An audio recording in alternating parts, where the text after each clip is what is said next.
नमस्कार, मैं डॉक्टर ऋतु दुबे। आज मैं बात करूंगी बीए सेकेंड ईयर फिलॉसफी के सेकंड पेपर नीति शास्त्र एथिक्स के संबंध में। और चूंकि ये नीति शास्त्र से संबंधित मेरा पहला वीडियो है, तो आज मैं बताऊंगी कि नीति शास्त्र क्या है, उसका स्वरूप और क्षेत्र क्या है। पर इससे पहले कि मैं अपने मूल विषय पर आऊं, प्रारंभ में ही कुछ प्रश्नों पर आपका ध्यान चाहूंगी। ऐसे महत्वपूर्ण प्रश्न जिन पर गंभीरतापूर्वक विचार करें और उनका उत्तर खोजने का प्रयास करें, तो आपके लिए नीति शास्त्र का स्वरूप और उसका क्षेत्र समझना संभवतः अधिक सरल हो जाएगा। पहला प्रश्न है, जब आप ये कहते हैं कि अमुक व्यक्ति या उसका चरित्र अच्छा या बुरा है, या जब आप कहते हैं अमुक कर्म उचित है या अनुचित है, या जब आप कहते हैं कि कुछ विशेष परिस्थितियों में कोई कर्म करना या ना करना ही हमारा कर्तव्य है, तो आपके इन वाक्यों या निर्णयों का वास्तविक अभिप्राय क्या होता है?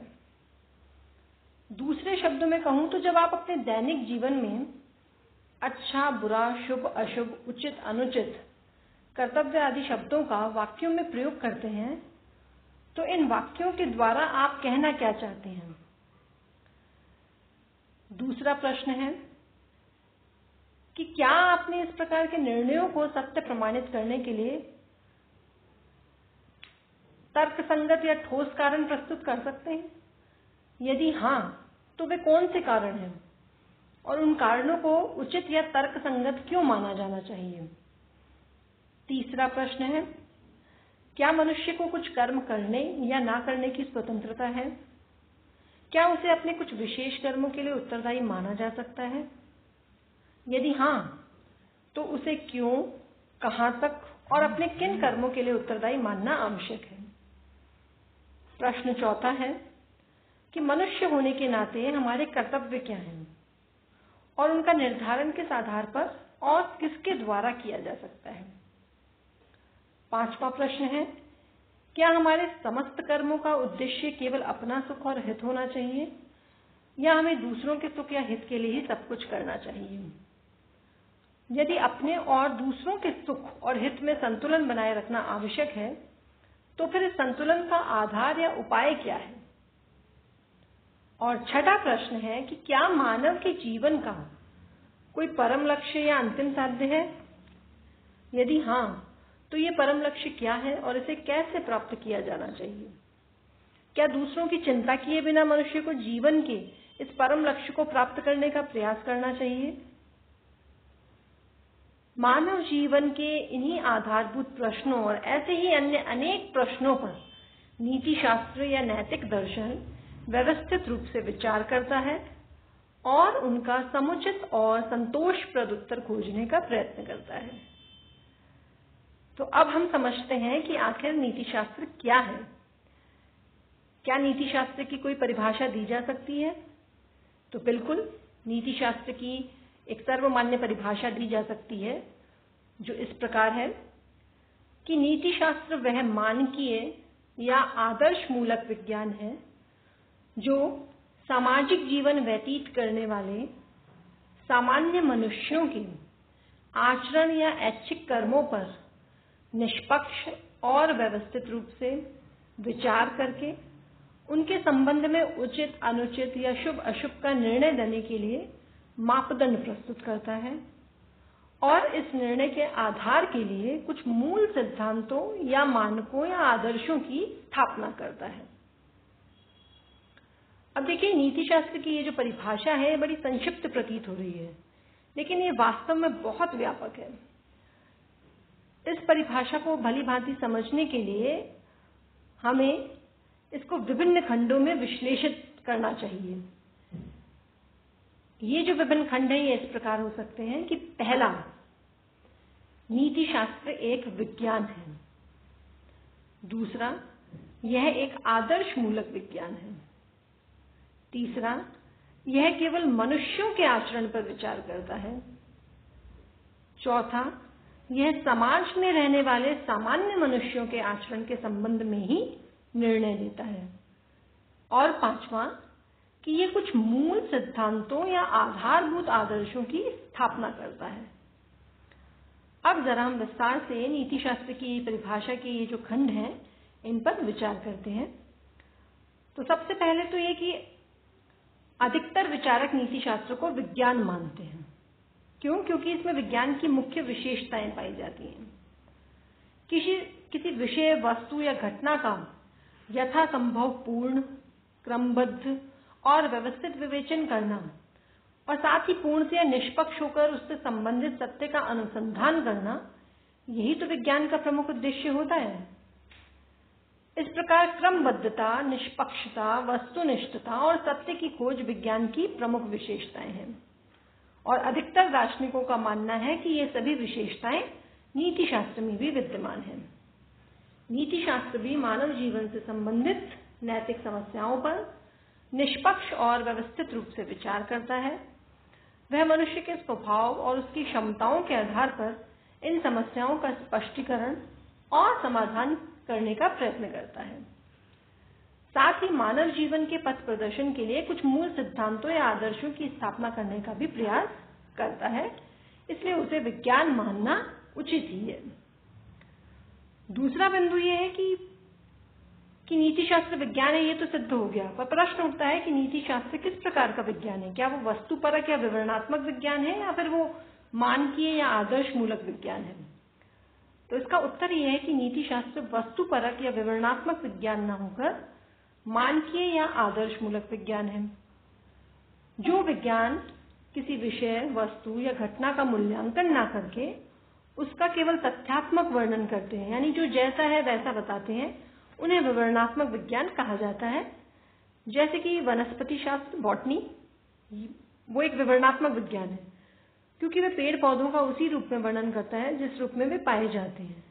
वह उन्हें अच्छे या बुरे, सुंदर या कुरूप कहकर उनका मूल्यांकन नहीं करता। इसी प्रकार मनोविज्ञान, साइकोलॉजी भी एक विवरणात्मक विज्ञान है क्योंकि वो भी मनुष्य की मानसिक क्रियाओं का मूल्यांकन ना करके उनका उसी रूप में वर्णन करता है जिस रूप में वे होती हैं। लेकिन इसके विपरीत कुछ ऐसे विज्ञान भी हैं जो विवरणात्मक विज्ञान की श्रेणी में नहीं रखे जा सकते, क्योंकि इन विज्ञानों का उद्देश्य किसी विषय या वस्तु का केवल तथ्यात्मक वर्णन न होकर उसका मूल्यांकन करना होता है।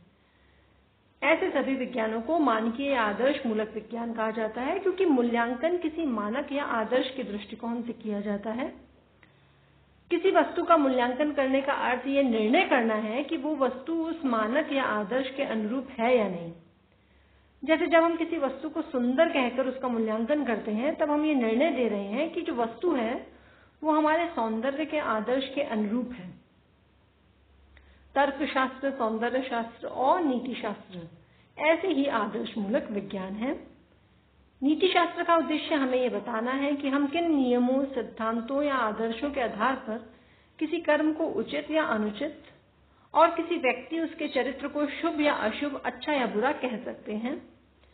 वह हमें यह भी बताता है कि हम जिस नियम, आदर्श या सिद्धांत के आधार पर मनुष्य के कर्मों या चरित्र का निर्णय करते हैं, वह क्यों उचित और मान्य है। इस प्रकार विवरणात्मक विज्ञानों के विपरीत नीति शास्त्र का उद्देश्य मनुष्य और उसके कर्मों का तथ्यात्मक वर्णन न होकर उनके मूल्यांकन के मानक का निरूपण करना ही है, और यही कारण है कि इसे आदर्श मूलक विज्ञान माना जाता है। अब परिभाषा के तीसरे खंड पर विचार करते हैं कि नीति शास्त्र केवल सामान्य मनुष्य के ऐच्छिक कर्मों का ही मूल्यांकन करता है। मानसिक दृष्टि से विक्षिप्त व्यक्तियों, बहुत छोटे बालकों या पशुओं के कर्मों का नहीं। दरअसल मनुष्य के कर्मों को मुख्यतः दो वर्गों में हम विभाजित कर सकते हैं। पहला है अनैच्छिक कर्म और दूसरा है ऐच्छिक कर्म। अनैच्छिक कर्म वे हैं जिन पर मनुष्य का कोई नियंत्रण नहीं रहता, जिन्हें करने या ना करने के लिए वह स्वतंत्र नहीं होता, जैसे पाचन क्रिया, जैसे हृदय की धड़कन, जैसे रक्त संचार। ये सारी क्रियाएं मनुष्य के जीवन के लिए अनिवार्य हैं, लेकिन ये सब क्रियाएं उसके नियंत्रण में नहीं होती और वह इन्हें जानबूझकर स्वयं नहीं करता। यही कारण है कि इन क्रियाओं को अनैच्छिक कर्म कहा जाता है। इसी अर्थ में मानसिक दृष्टि से विक्षिप्त व्यक्तियों, बहुत छोटे बच्चों और पशुओं के कर्म भी अनैच्छिक माने जाते हैं, क्योंकि वे इन सभी कर्मों को अपनी स्वतंत्र इच्छा के अनुसार सोच समझकर नहीं करते। वे ये सब कर्म कुछ ऐसी शक्तियों के वशीभूत होकर करते हैं जिन पर उनका कोई नियंत्रण नहीं होता। नीति शास्त्र ऐसे अनैच्छिक कर्मों का मूल्यांकन नहीं करता, क्योंकि इनके संबंध में कर्ता को किसी प्रकार की स्वतंत्रता नहीं होती। इसके विपरीत ऐच्छिक कर्म वे हैं जिन्हें करने या ना करने के लिए मनुष्य स्वतंत्र होता है, जिन कर्मों पर मनुष्य का नियंत्रण होता है और जिन्हें वह अपनी स्वतंत्र इच्छानुसार कर या छोड़ सकता है। ये कर्म मनुष्य जानबूझकर, सोच समझकर करता है, किसी बाह्य या आंतरिक विवशता के कारण नहीं। अतः इन कर्मों के लिए उसे उत्तरदायी माना जाता है। उसके इन्हीं ऐच्छिक कर्मों को आचरण की संज्ञा दी जाती है और नीति शास्त्र केवल इन्हीं कर्मों का मूल्यांकन करता है, अर्थात वह ये बताता है कि इनमें से कौन से कर्म उचित हैं और कौन से अनुचित। अपने इस निर्णय के समर्थन में नीति शास्त्र पर्याप्त कारण और तर्क भी प्रस्तुत करता है। यहाँ पर एक और महत्वपूर्ण बात है, वो ये कि कुछ कर्म ऐसे भी होते हैं, अभ्यासजन्य कर्म जिसे कहा जाता है, जो आदत या अभ्यास के फलस्वरूप किए जाते हैं। जैसे किसी अपराधी के द्वारा बार बार एक ही अपराध किया जा रहा है, ये अभ्यासजन्य कर्म है। तो प्रश्न उठता है, क्या ऐसे सभी कर्मों को ऐच्छिक माना जाएगा? तो नीति शास्त्र की दृष्टि से ऐसे सभी कर्मों को भी ऐच्छिक ही माना जाता है, क्योंकि इनकी आदत पड़ने से पूर्व मनुष्य इन्हें करने या ना करने के लिए तो स्वतंत्र था ही। अब परिभाषा का चौथा खंड क्या है, उसे समझते हैं। चौथा बिंदु यह है कि नीति शास्त्र केवल उन्हीं सामान्य मनुष्यों के ऐच्छिक कर्मों का मूल्यांकन करता है जो किसी न किसी रूप में सामाजिक जीवन व्यतीत करते हैं। सामाजिक जीवन, दूसरों के साथ मिलकर रहते हुए सामंजस्यपूर्ण सामाजिक जीवन व्यतीत करने की मनुष्य की आवश्यकता के संदर्भ में ही तो नीति शास्त्र का महत्व है।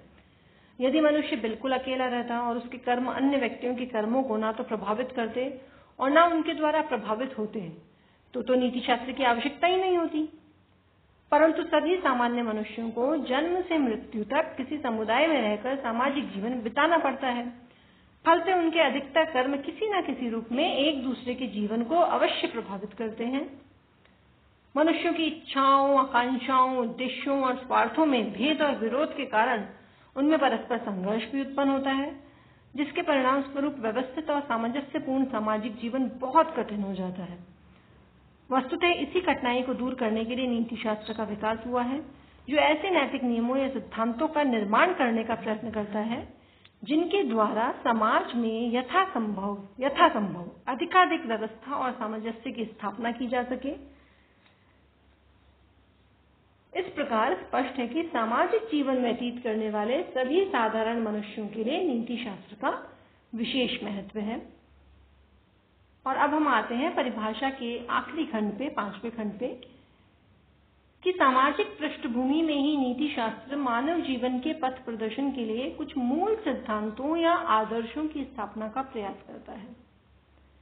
नीति शास्त्र के लिए यह बताना संभव नहीं है कि किस व्यक्ति को किस परिस्थिति में क्या करना चाहिए, क्योंकि मानव का कर्म क्षेत्र तो बहुत अधिक विस्तृत है और सभी मनुष्यों की परिस्थितियां भी पूर्णतः समान नहीं होती। इसी कारण नीति शास्त्र कुछ ऐसे आधारभूत सिद्धांतों या आदर्शों का प्रतिपादन करता है जिनके अनुसार लगभग समान परिस्थितियों में सामान्य मनुष्यों के स्वयं अपने प्रति और दूसरों के प्रति मुख्य कर्तव्यों को निर्धारित किया जा सके। इस संबंध में कभी कभी ये प्रश्न पूछा जाता है कि क्या किसी ऐसे मूल सिद्धांत या आदर्श की स्थापना संभव है जो सभी परिस्थितियों में सभी मनुष्यों के समस्त कर्तव्यों को निर्धारित कर सके। तो हमारे विचार से इस प्रश्न का उत्तर तो नकारात्मक ही हो सकता है, क्योंकि मनुष्य का जीवन इतना जटिल, उसकी परिस्थितियां इतनी विविध हैं कि कोई भी एक सिद्धांत या आदर्श औचित्य एवं कर्तव्य के संबंध में उसका सदैव ठीक ठीक मार्गदर्शन नहीं कर सकता।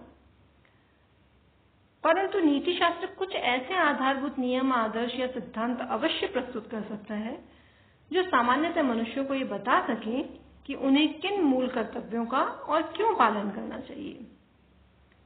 वस्तुतः कर्तव्य निर्धारण के संबंध में मनुष्य का समुचित मार्गदर्शन करने के लिए मूल आदर्शों या सिद्धांतों की स्थापना का प्रयास ही नीति शास्त्र का प्रमुख ध्येय है और इसी कारण इसे आदर्श मूलक विज्ञान की संज्ञा भी दी गई है। धन्यवाद।